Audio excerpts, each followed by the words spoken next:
One of the easiest traps to fall into when money is tight is to eat unhealthy foods. Healthy foods seem to be so expensive, after all. However, there are ways to save money while eating healthier foods. Yes, you can skip the ramen noodle section of your grocery store and still feed your family well. What's the trick? Planning. Whether you work at home or outside the home, your life can often be so hectic that it just seems simpler to order pizza or cook prepackaged convenience foods. However, these are typically much less healthy for you than foods you cook yourself. Start by picking out the recipes you would like to make. Deciding on what you are serving ahead of time can keep you from deciding on something less healthy but easier to make just because you don't feel like taking the time to cook the healthier food. If time is a major issue, consider recipes where you can prepare it partially or fully in advance. There are people who do an entire week's cooking in one day, storing the meals in the refrigerator or freezer. Even if you can't entirely prepare the meal in advance, consider chopping the vegetables in advance. Planning your meals in advance also helps with your grocery shopping. Use your plans to create your shopping list.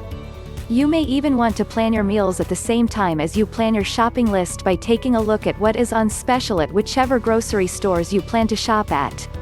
Buying items that are on special can save you quite a bit of money. You may even want to stock up. To save as much as possible, limit yourself to what is on that list.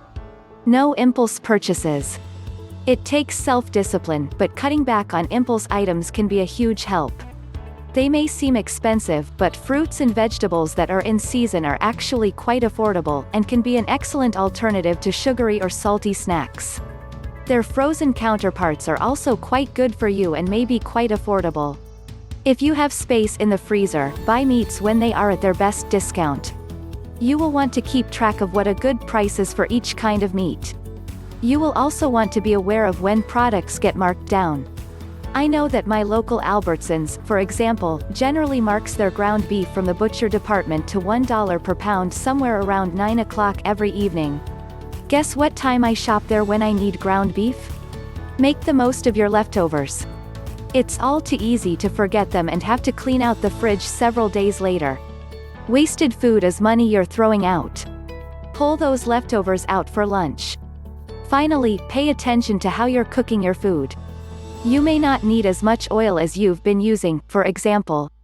Stir-frying can be a great way to mix your meat and vegetables up with a delicious sauce. Drain the grease when you cook ground beef to make it a little healthier. Trim excess fat from other meats to make them just a little better for you. And don't forget to eat your vegetables. Try mixing them up with some spices rather than butter. There are wonderful ways to bring out the flavors of vegetables.